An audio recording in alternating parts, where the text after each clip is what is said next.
Our next beautiful speaker is Carrie Benedet, who I just adore. Carrie, she's just such a lovely lady. She's had 24 years of industry experience creating, leading, hosting leadership experiences. She is a leadership queen. She does programs and courses.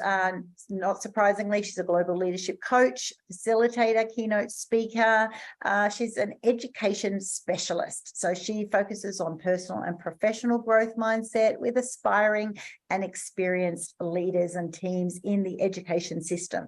She's always out at different events, raising future leaders. And I love absolutely everything that she does, because we need more people who are passionate about leadership and people who are role models for our leaders. So over to you, Carrie. That would be helpful. Good morning, Annie. I bought you a cup of coffee, honey. So oh, thanks, darling. You need one. I need a coffee. I'm waiting for my husband to wake up and bring me a coffee. And I look like I've got a flush because it was a bit cold here in my house. And I then went and put my little heater on, and now it looks like I'm just burning up. So I much. Take it You're off. Hot stuff. Don't worry about it. You're hot stuff.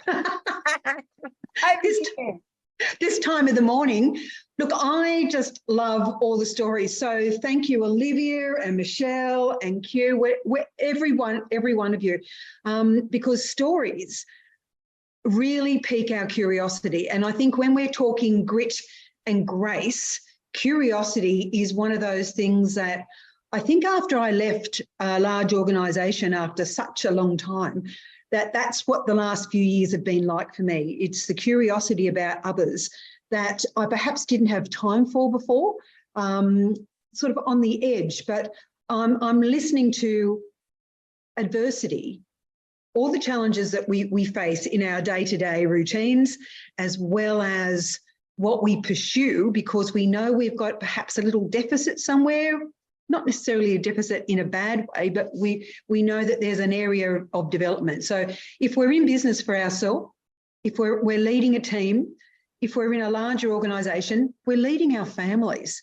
I wish I knew some of this as a younger mum, basically. I've got, like all of you, we have families. We're all licorice all sorts, the way I look at it. And that's what my kids love. They just say to me, Mum, you call us the licorice all sorts. And I go, I do, because you're all shapes, sizes, colours, but firmly your value system is pretty much the same. However, it may show out in different ways. It may be obvious in the different things that you are passionate about.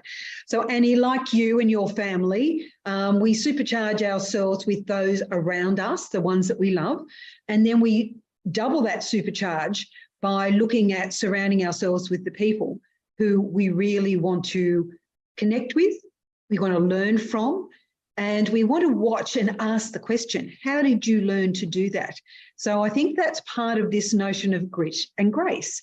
So I've done a little bit of research like everybody here, but when you turn it in on yourself and you look at your own story, I used to think that I wasn't anything special, really, and that was the way I was. It was the generational way of looking at growing up your girls in a way. I didn't think I was that special, but now I look back at it and I go, actually, you've ticked a few things off, so how did you do it? And it wasn't until last year, we had a bit of a humdinger of a year, like most of us. Something happens that triggers it off, that I discovered that I needed to do a little bit of science on myself. So I found out my adrenal glands were only running at 50%. So no wonder I was feeling exhausted.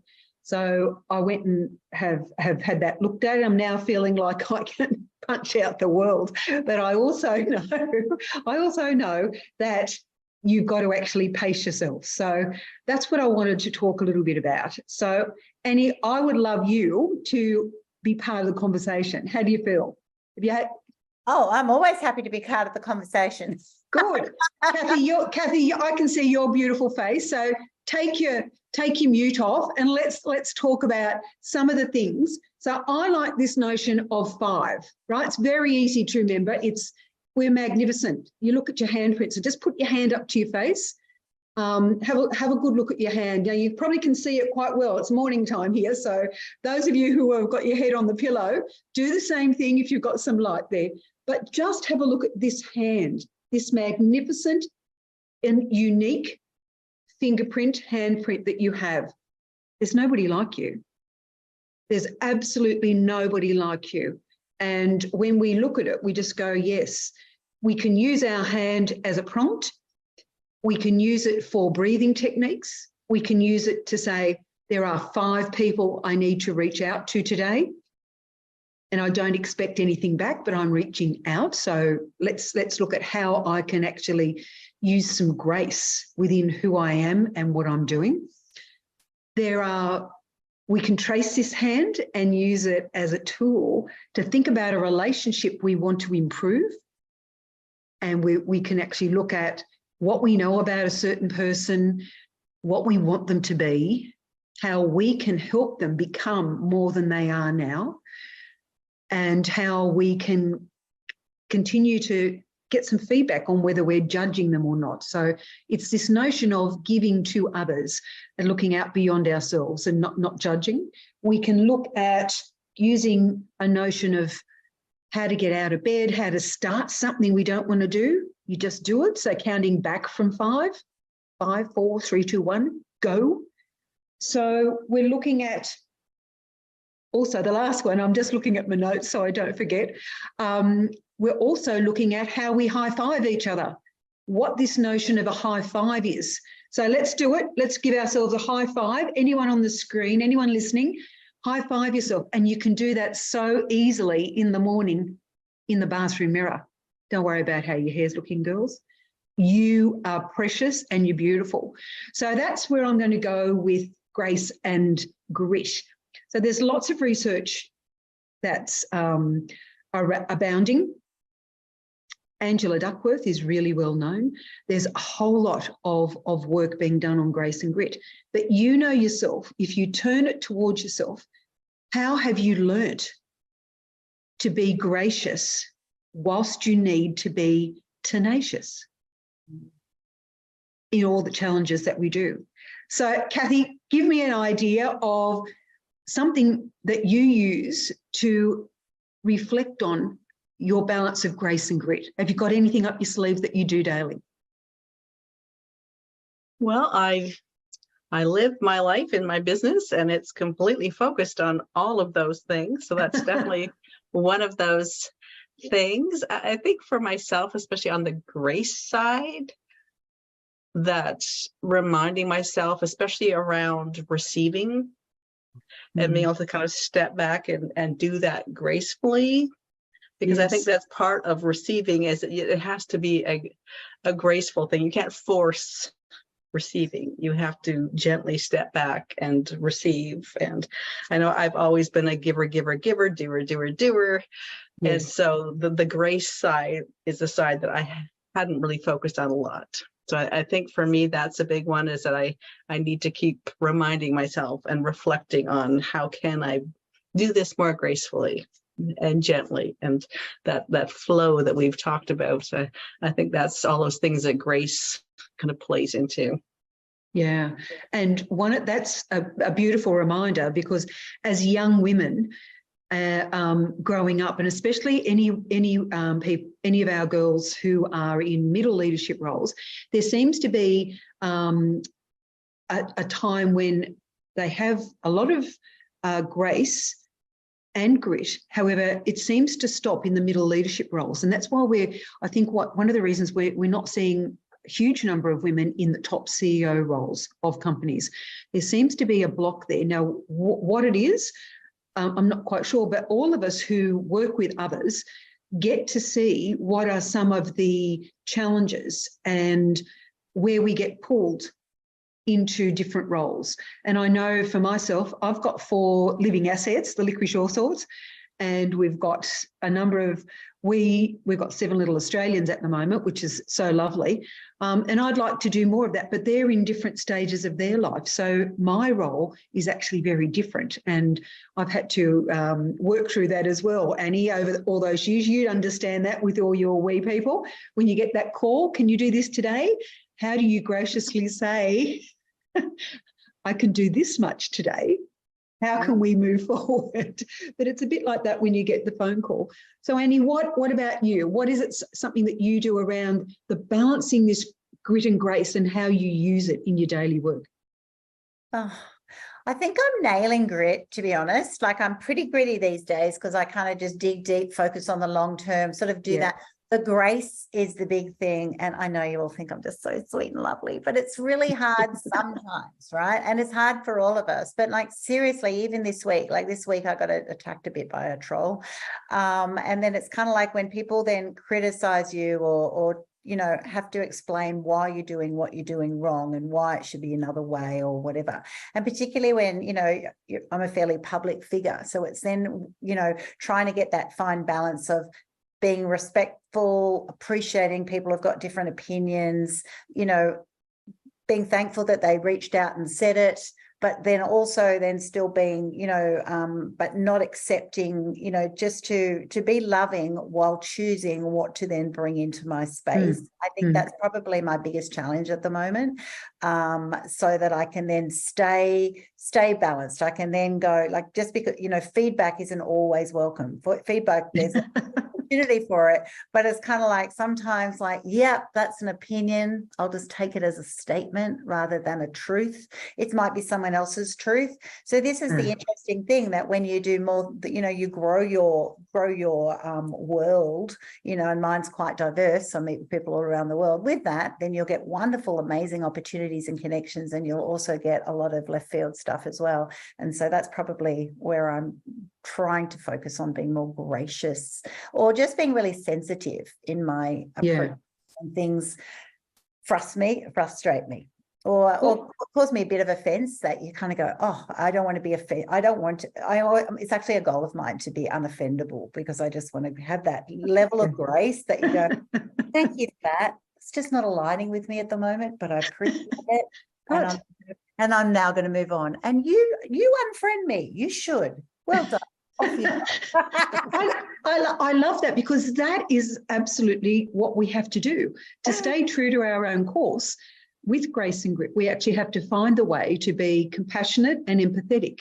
And those two things really are what gives us the rocket fuel to actually lead the way we want to lead whatever it is, our project, our first small goal, whatever it is, part of that dream that we've had for so long. But it's that the essence. So a lot of the research is now saying the real trick, or the real powerhouse of leadership for women at higher levels, whether it's your business, whether it's in an organisation, whether it's corporate, whatever it whether you're an athlete, whether you're a top musician, whatever it is that we have to learn to be compassionate and have empathy. And it's putting that. The easy part is learning some of the skills around grit, how to keep going back and practicing something that we actually don't like doing. Hello, I do that, right? But if you did the same thing, everyone's nodding their heads. If you did that every single day, well, then it starts to become an autopilot thing, something that you get to do and you don't mind it. I love pitching what emotion I'm going to be feeling when I've done that job. Pitch that. This is how you're going to feel, Carrie, in the next 10 minutes when you've nailed that, when you don't want to do it. You're going to feel great. And then put something that I want to do and I have to do together. So go out and do 10 press-ups on the kitchen bench, right, to keep those muscles going. So it's a metaphor of what we're doing here. So I love it. So I think one of the things I do love is bringing culture, business and education together. And if we think about that, we're all talking about the culture of our own leadership. We're talking, which includes grit and grace in the culture that we have, how we interact with others, because our work, our life is all about relationships. It's all about people. We can't get away from them, right? So whether we love them or we just don't agree with them, it is still bringing a compassion and an empathy and a respect together for whatever anybody else does. Because you know what? We are all magnificent. You are someone's beautiful creation. And it's up to us to keep that beauty going, to keep shining. And together, like everyone who's on the call today, the 55, Annie, you've got 55 shining stars out there. You've got your own constellation, yeah? An effervescence of beauty of action, of passion and commitment to people across the world. And that's where I like to think that as global leaders, we are thriving in what we do, and grit and grace helps us with the thriving, because it's not easy every day. So I like to think, now, if anyone else is on the call and would like to give us a little bit of what they do, I'm happy for that to happen, or for any questions to pop up. So thanks for the comments. We are magnetic. Being gracious while we're tenacious is one of the great things. But also surrounding ourselves with light company, I think, is just one of those things that we do. Grit and grace matter. They really matter. And don't be afraid if it takes a little while to learn and to finesse that and to accept it, because it will become part of who you are. And then we go and strive for the next goal. Look back on where we've been and what we've done in life, and just recall how hard it was. Jocelyn Chong, would you like to join in the conversation? Absolutely. I completely agree with you, especially where you want to connect with the right crowd of people. That's exactly how you can elevate your ability to really rise with the next level. So yes. I love that part where, find the right people that really support you, champion you, see you, cheer you on. And this is the place. This is the sacred moment. These 12 hours that Annie has hosted us to be sharing in this platform to all the audiences around the world. This is the right place to be. So get on to Annie's membership. Well done, Jocelyn. Okay. Brilliant idea. That is such a good feedback to have, Jocelyn. Sharon, would you like to say something quickly? I think Annie's going to wind me right up soon. Yeah, unmute yourself. There you go. No? Okay. No, you don't have to. That's no. okay. Oh, no, I'm just in awe, Carrie, of what you've just said. I've written your name down because I'm going to start researching you. I just love I love your authenticity, and I just love your humanness in the way you actually present your content. You're lovely. Oh, thank you so much. So, Sharon, I have, and for anybody else here, I have a podcast. So, Annie, here's my offer for today. I have a podcast called Thriving Matters, THRIVING MATTERS. It's on all of our on all the podcast channels, Spotify, Apple, Podbean, blah blah blah. And if you would like, just make a discovery call. You can find me at Carrie or just give me an email, Carrie Benedet, same spelling as what's on the screen, benedet.com. Just jump on and say, one of Annie's girls from the 27th of August, 26th, 27th of August, and interested in having a chat, Carrie, and we'll get the machinery going. We hit over 100 episodes this year, and so we're celebrating. So love to have you on and share the stories. We've all learned from each other. So Annie, thank you. Thank you for the opportunity. You're always so generous. And everybody else on the call is so generous as well by being put on the spot to tell a little bit about your story. We need a dance, Annie. We need a dance. We need a dance? Oh, we could have. We need a move. We need a move. We need a move. Give it a little shimmer, baby. Shimmer, shimmer, shimmer. I love that. I love that. Thank you so much, Carrie. Carrie is just, a beautiful, real woman. That's what we want. We want to be attracting more real women who are just, living their authentic self. You can see it, you can feel it. I've put Carrie's details there. She's got a podcast, Thriving Matters. She's also got a new magazine out. I tell you what, all of you, I'm going to encourage you seriously to be connecting with each other. There is so much wealth in this space right now.